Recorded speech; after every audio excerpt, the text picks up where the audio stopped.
Okay. Um,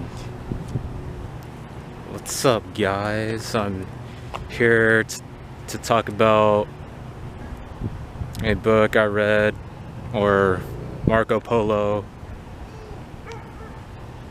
from Venice to Xanadu. Yeah, by Lawrence Bergreen. Yeah, a book I read in December.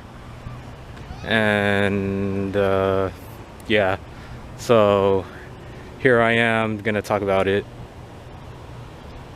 Okay, so it starts off like he was this guy. He's like he's like a merchant, and he has his own boat.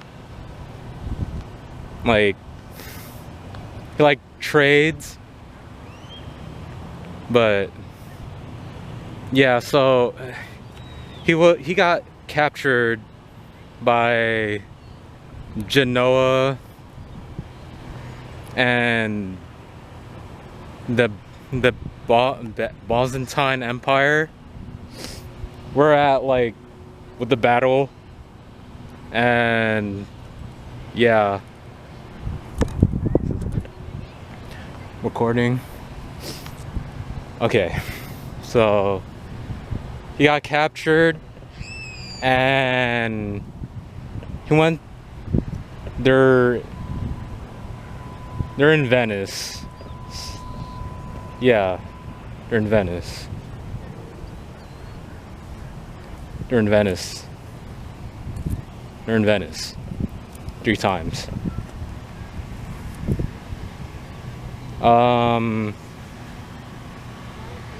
What do I remember? What do I remember? It's, well, as he was captured, he ran errands. He ran errands. Yeah. Apparently, in the 13th century, when you're held captive, you run errands from the people that captured you instead of getting tortured. That's how it was. So, what did he do? I forgot.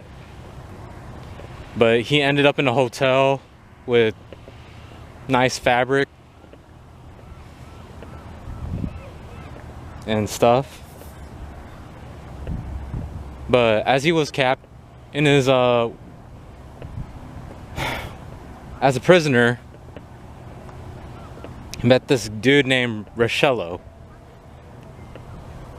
And it's Rochello. I think he was like the writer of his story. And yeah, that was the writer.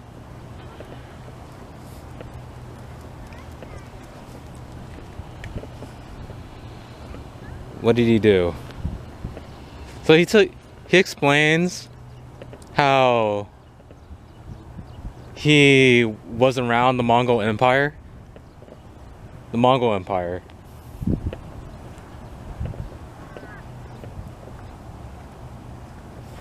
I gotta use my head now. The Mongol Empire. What did they do? What did you do? Well, long story short, so he actually met the leader of the Mongol Empire, Kublai Khan, and he requested that the Polo Company to get the sepulcher thing in Jerusalem. And yeah, it took like a long travel. It could take like, I don't know, more than a year to get to one place to another. They succeeded. They went to a town, but I forgot what it was called. And crusades and stuff. They also met Muslims and other things. There was this thing called the Crusade was going on. I don't think it was really how it went.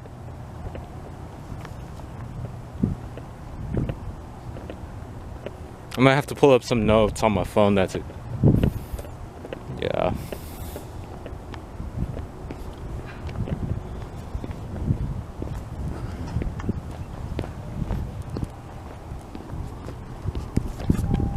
So, okay.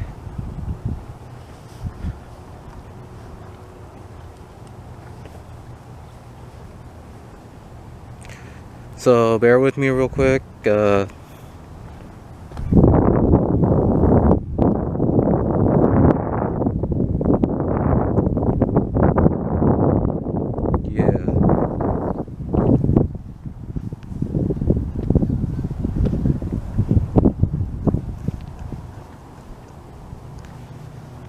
I know, boo.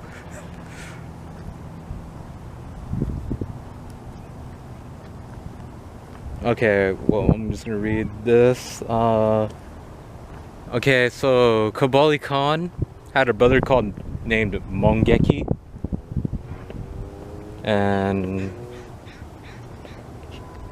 in the year 1259, that's where he passed away, or that's when he passed away.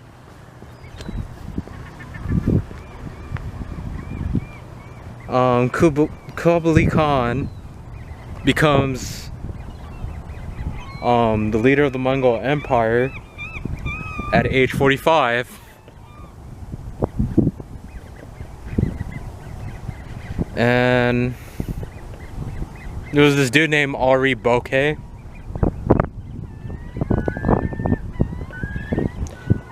He was with a battle with them, and he surrendered because his people had famine. Famine is like starvation, and like, yeah, didn't have that much resources. There you go.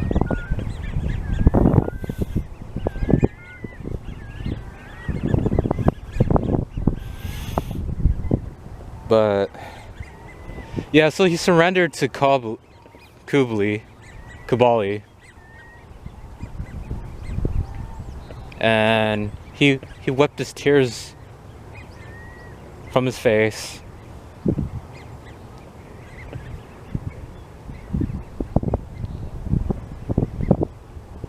And apparently his followers still try to kill Kubali, and had them executed alongside with 9 others because of rebellion. Yeah, rebellion.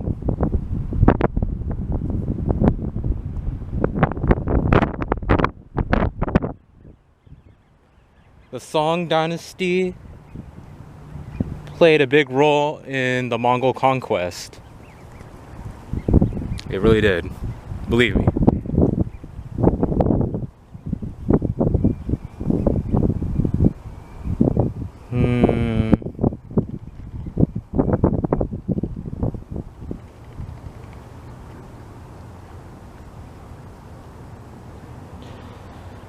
I think Kubali's wife, Chabi, I think that's was her name,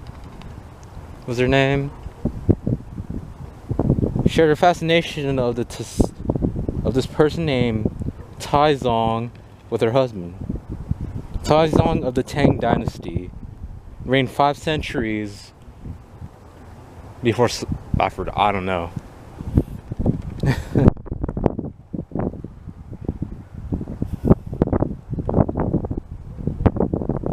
So Kubali dispatched them and dispatched Marco in his the 6-month journey to Cambaluc, where he collects salt and taxes, or they use salt for taxes or payment. Yeah.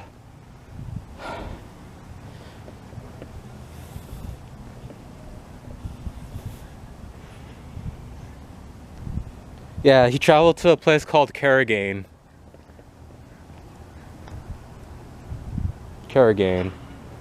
But as he was going over there, he came across a stone bridge.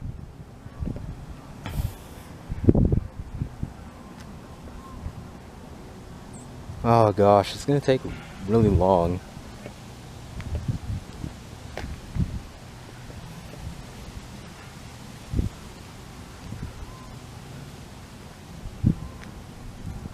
In 1229, the Holy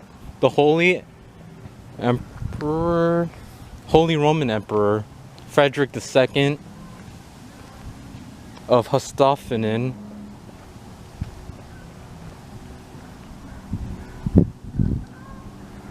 was the most influentially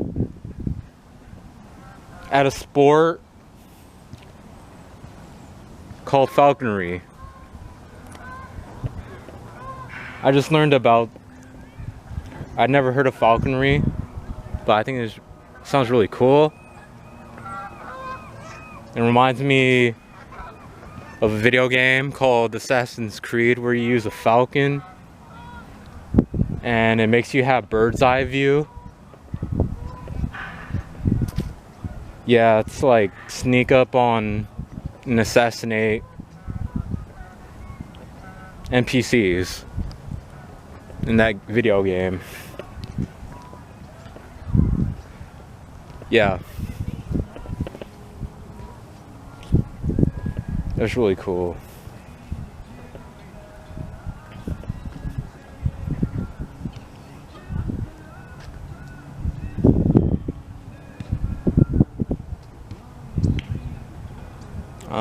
He also went to, well, there was this place called Quensai, just like Venice.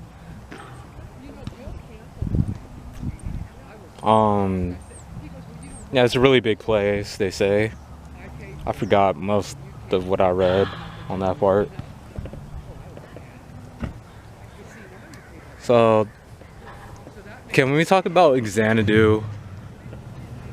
Xanadu, whatever, what was that called?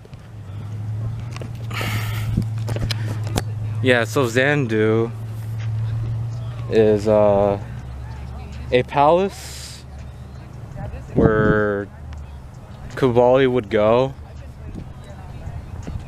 and like, I'm not sure, I forgot, but there's like, he hosts like festival stuff, and that's where it gets like Pokemon.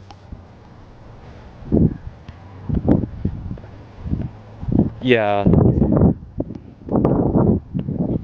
So like they would capture lions and like other animals, and you get like points for it. Sounds like Pokemon or something. But yeah, that's what it was. Also, he apparently there was like the story about like white horses that had like magical powers or something, and like it was so sacred that only a few were allowed to like go near it, like the herd of the horses. And then like it said in the book, like if he sprinkles something, or like maybe like alcohol And yeah, that herd of horses have like magical powers or something. Now, there's this battle part where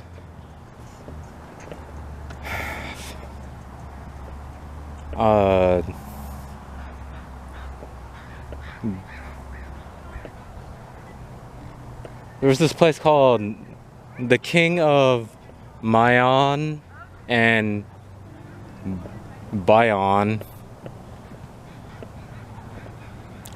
wanted to fight Kabuli's army, and what was that? So there was a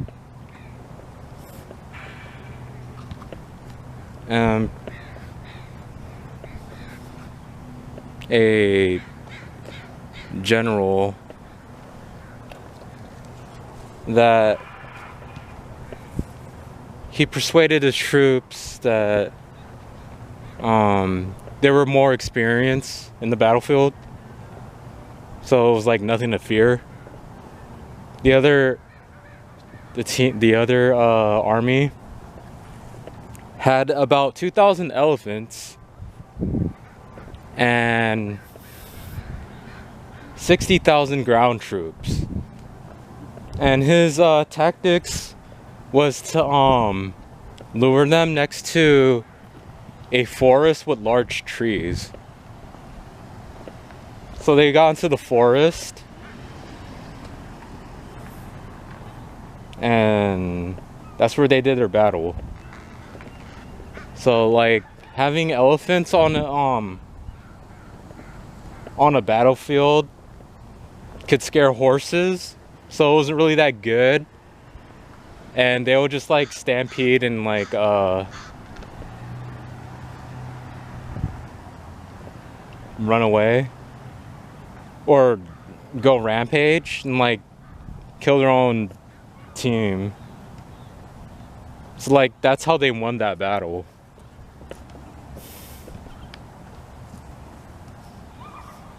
Yeah.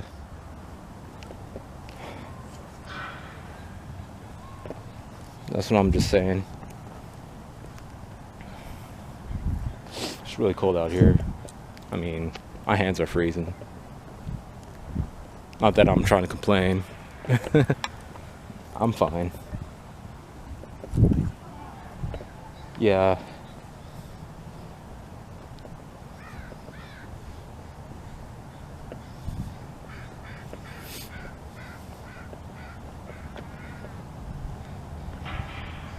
So I'm gonna look at more at my notes. There's like really a lot to cover. I only covered like so little.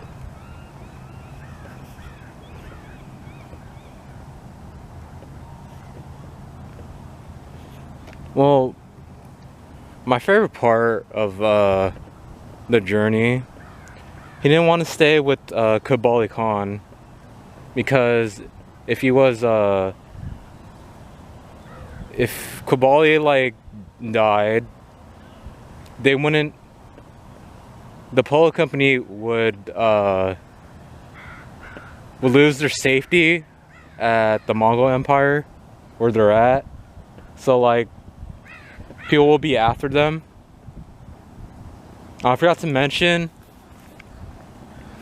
what I remember is they had like this golden pizza, like a passport to let them pass through. And he had a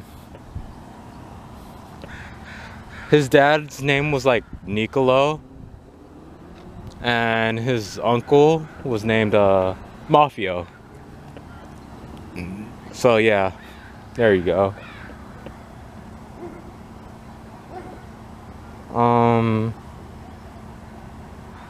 Yeah. They at some point they had to escort a princess they had to escort a princess to Argon, the kingdom of Argon.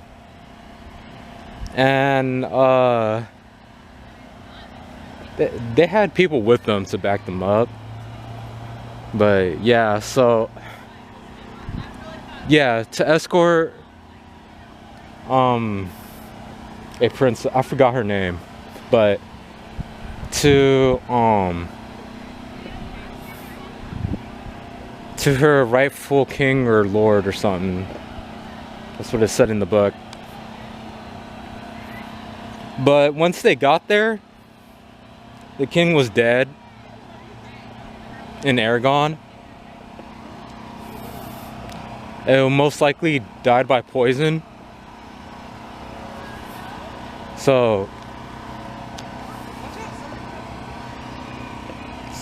yeah,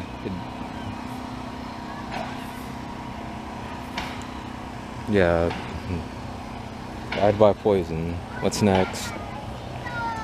Well, they thanked them. They wanted the Polos to stay, but as long as they wait, and as Kabali got older, they didn't want to risk it.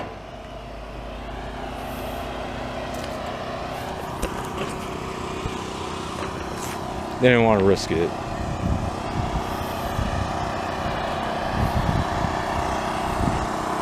Yeah. They didn't want to risk them getting, attacked. So they had to leave. They requested to leave, and once they left, the princess of Aragon was got killed. Yeah, that's what happened.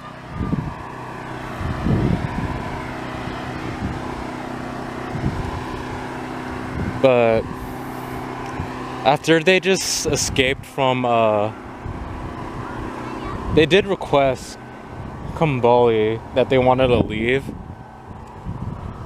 I didn't think it was that easy. I'm like forgetting some parts. But eventually they did.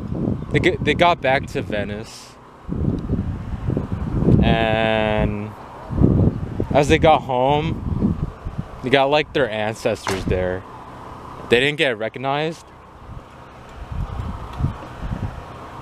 And they pulled off some stuff like of how rich they were. Could have been imposters to reveal that they are Marco and Polo. Yeah. Marco did have a wife. He did get married and had like kids. But I forgot like their names. He did visit Africa and India. And yeah, that's pretty much it. I don't want to take out more of my notes because I don't got time right now. Now, as you can see, if you can look at all of that, I don't know what I'm doing. Yeah, it's pretty cloudy here. My children. It's been really long.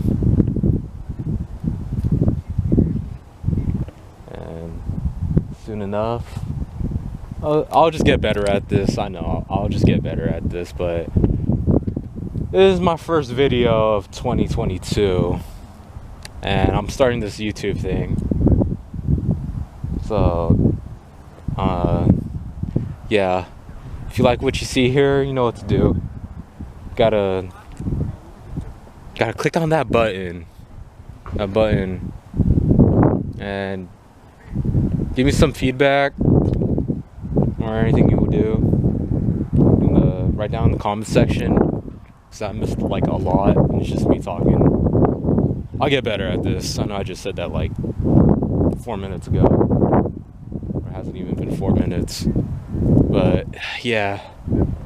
So alright, set the being, yeah, okay, so